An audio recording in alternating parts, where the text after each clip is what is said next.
क्यों लगाते हैं भोलेनाथ शरीर पर भस्म, कैसे बनती है भस्मारती की भस्म। भगवान भोलेनाथ को विचित्र सामग्री ही प्रिय है, चाहे वह जहरीला धतूरा हो या नशीली भांग। इसी तरह वे अपने तन पर भस्म रमाए रहते हैं। लेकिन इसके पीछे राज क्या है, बहुत कम लोग जानते हैं।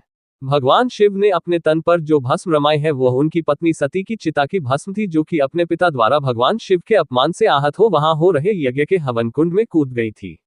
भगवान शिव को जब इसका पता चला तो वे बहुत बेचैन हो गए।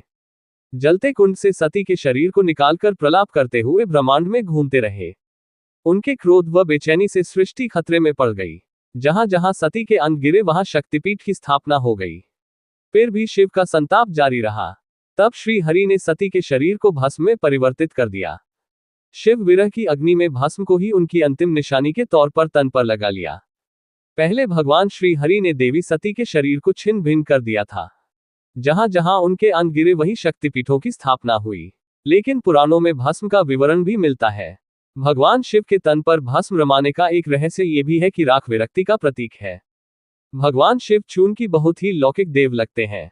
कथाओं के माध्यम से उनका रहन सहन एक आम सन्यासी सा लगता है, एक ऐसे ऋषि सा जो गृहस्थी का पालन करते हुए मोह माया से विरक्त रहते हैं और संदेश देते हैं कि अंतकाल सब कुछ राख हो जाना है। एक रहस्य ये भी हो सकता है चूंकि भगवान शिव को विनाशक भी माना जाता है। ब्रह्मा जहां सृष्टि की निर्माण करते हैं तो विष्णु पालन पोषण, लेकिन जब सृष्टि में नकारात्मकता बढ़ जाती है तो भगवान शिव विध्वंस कर डालते हैं। विध्वंस यानी कि समाप्ति, और भस्म इसी विध्वंस की प्रतीक भी है। शिव हमेशा याद दिलाते रहते हैं कि पाप के रास्ते पर चलना छोड़ दे, अन्यथा अंत में सब राख ही होगा। महाकाल की भस्मारती। उज्जैन स्थित महाकालेश्वर की भस्मारती विश्व भर में प्रसिद्ध है।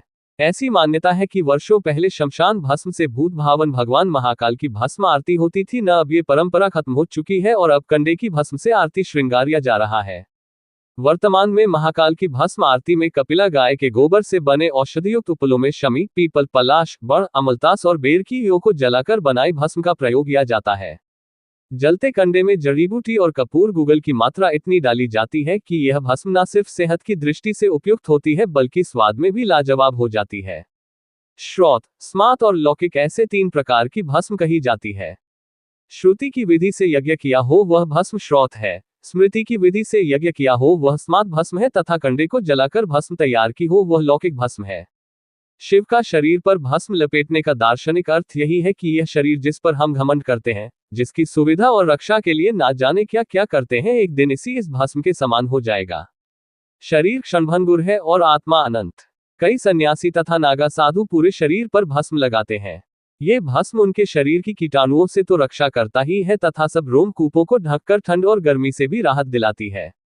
रोमकूपों के ढक जाने से शरीर की गर्मी बाहर नहीं निकल पाती, इससे शीत का एहसास नहीं होता और गर्मी में शरीर की नमी बाहर नहीं होती, इससे गर्मी से रक्षा होती है। मच्छर, खटमल आदि जीव भी भस्म रमे शरीर से दूर रहते हैं। वीडियो अच्छी लगी हो तो लाइक करें और चैनल को सब्सक्राइब करें। और अगली वीडियो किस टॉपिक पर चाहिए कमेंट में जरूर बताएं। राधे राधे मित्रों।